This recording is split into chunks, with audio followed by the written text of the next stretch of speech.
நாளைய சுதந்திர தினத்துக்கு எதிராக இலங்கையில் பல்கலைக்கழக மாணவர்களால் ஒழுங்கு செய்யப்பட்ட பேரணிக்கு எதிராக நம்மட அருண் சித்தார்த் அவர்கள் ஒரு அறிக்கை விட்டிருக்காரு. அதை போய் கேளுங்க. சரியா? இலங்கையின் சுதந்திர தினத்தை முன்னிட்டு பல்கலைக்கழக மாணவர்கள் 2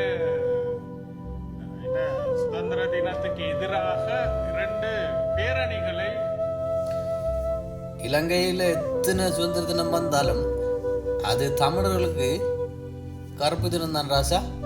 நீங்கள் சொல்லாட்டியும் சொன்னாலும் அதுதான். சரியா? என்னென்று கேட்ட காரணம், இன்னும் தமிழர்களுக்குரிய சுதந்திரம் கிடைக்கல. சரியா? இந்த நாட்டில் இருந்து கிடைக்கின்ற இந்த வரப்பிரசாதங்களை முதல்ல பெற்றுக்கொள்ளாமல் இருக்க வேண்டும். எங்கேயோ வெளிநாட்டில் இருந்து கொண்டு இந்த நாட்டை அது எப்படி நீங்கள் சொல்லுவீங்க? இந்த நாட்டில் கிடைக்கிற எந்த சலுகையும் பெற்றுக்கொள்ளாமல் இருக்கணும். அப்படின்னா எலெக்ஷன் கேட்குற டைமில் வீட்டுக்கு வீடு வந்து கேட்காம இருந்துருக்கணுமே. அது சிங்கள அரசாங்கமாக இருந்தாலும் சரிதான், இல்லை எந்த அரசாங்கமாக இருந்தாலும் சரிதான், வராமல் இருந்திருக்கணும் தமிழர்கள பக்கம். நீங்கள் எலெக்ஷன் கேட்டு குழப்புவதற்கு காசு அனுப்புகிற ஆக்களிட நிகழ்ச்சி நிரல்ல இயங்க விருப்பம்னா தாராளமாக இயங்கிக் கொள்ளலாம். இந்த நாட்டு குடியுரிமையை, இந்த நாட்டு இலவச கல்வி இவர்கள் எடுக்கக்கூடாது. இலவச கல்வி கூட கிடைக்கின்ற எந்த விதமான வரப்பிரசாதங்களும் எடுக்கக்கூடாது. அரசு பாடசாலைகளில் படிக்கக்கூடாது, அரசு பல்கலைக்கழகங்களில் படிக்கக்கூடாது. படிச்சு முடிச்ச பிறகு நீங்க சொல்ற எத்தனையும் கேட்க நல்லா இருக்குது. அரசாங்க கல்லூரியில் படிக்கக்கூடாது, இலவச பாடங்கள் எடுக்கக்கூடாது, அரசாங்கம் கொடுக்குற எந்த சலுகையும் எடுக்கக்கூடாது அப்படின்னு சொன்னா தமிழர்களுக்கு வேறைய விட்டுறணும் நாட்டை. அதுக்கு தாண்டா கேட்டு நாங்கள் எங்களுக்கு வேறைய எங்களோட தாங்க உரிமையை தாங்கண்டு இது கூட தெரியாம மயக்கக்கு முன்னாடி காய்ச்சி கொண்டிருக்கிறீங்களே. பட்டதாரிகளுக்கு வேலை தாங்க கொண்டு போய் அரச வேலைக்காக ரோட்டா நின்று எங்களுடைய அன்றாட மக்களோட வாழ்க்கையை குழப்புற மாதிரி ஆர்ப்பாட்டங்களில் ஈடுபடவும் கூடாது. ஆகவே இவர்கள் முதல்ல சரி, ஓகே, நீங்கள் சொல்கிறதுக்கெல்லாம் நாங்கள் துவாரம். ஒட்டு மொத்த உலகத்தில் இருக்கிற இலங்கை தமிழ் மக்கள், சரியா, உங்களோட கதைக்கு ஒத்துவாரம். நாளைய சுதந்திர தினத்தில் உங்களோட அரசாங்கம் சொல்கிறீங்கன்னு, அந்த அரசாங்கம் இந்த இறுதி யுத்தத்தில் கைது செய்யப்பட்ட சரணடைந்த ஆண் பெண் போராளிகளை நிபந்தனை என்று விடுதலை செய்ய சொல்லுங்க. உங்களோட வழிக்கு நாங்கள் வரோம். நாங்களும் சிங்க கொடியை கையில் ஏந்தித்து, சரியா, நீங்கள் சொல்கிற மாதிரி நாங்கள் இருக்கிறோம்.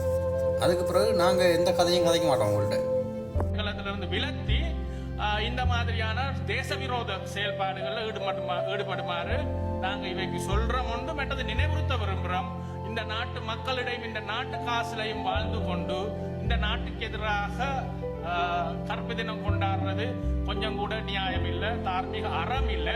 உங்களுக்கு ஒரு சொட்டு ரோசம் இருந்தா பல்கலைக்கழகத்திலிருந்து வெளியில வந்து எங்களுக்கு இந்த அரசாங்கத்தின் அண்ணாச்சி ரோஷத்தை பத்தி நீங்க கதைக்க கூடாது. ரோஷத்தை பத்தி நீங்க கதைச்சீங்கன்னா சொல்லி வேலை இல்லை. தேவல் எரிஞ்சு போட்டு நீங்க ரோட்ல நின்று போராடுங்க தாராளமா. இந்த சிங்கள அரசுகள் கொண்டு வந்த பல்கலைக்கழகத்துக்குள்ள இருந்து கொண்டுதான் நீங்க அரசுக்கு எதிராக போராடினா பரவாயில்ல, அதிகாரத்துக்கு எதிரான குரல்கள் வெளியில வர வேணும். ஆனா இது ஒட்டுமொத்த மறுபடியும் சொல்றேன், சிங்கள அரசு கொண்டு வந்த பல்கலைக்கழகமோ இல்லை சிங்கள அரசு கொண்டு வந்த பாடசாலையோ அது ஒரு பக்கம் இருக்கட்டும், சரியா. எங்கட தேசத்தை எங்களுக்குரிய பகுதியை நீங்க எங்கள்ட தந்து போட்டு பாருங்க. ஒரு கல்லூரி இல்லை, பல்லாயிரம் கல்லூரி கட்டப்படும். அதுவும் அது உயர் படிப்பு. அப்படியான இலவச பாடசாலை நடத்துறதுக்கு தைரியம் இருக்குடா தமிழன்ட்டு. தேச விரோத செயல் எங்கேயோ நிக்கிற வெளிநாட்டுல நிக்கிறவனுக்காக அவனுடைய காசுக்காக கூலிக்கு மாறடிக்காதீங்க உங்களுக்கு நாங்கள் அவனுங்களாவது இனத்துக்காக உரிமைக்காக கதைக்கிறானுங்கள். அதை போய் தேச விரோதம்னு சொல்றீங்க. நீங்க பண்றது இன இனவிரோதம்.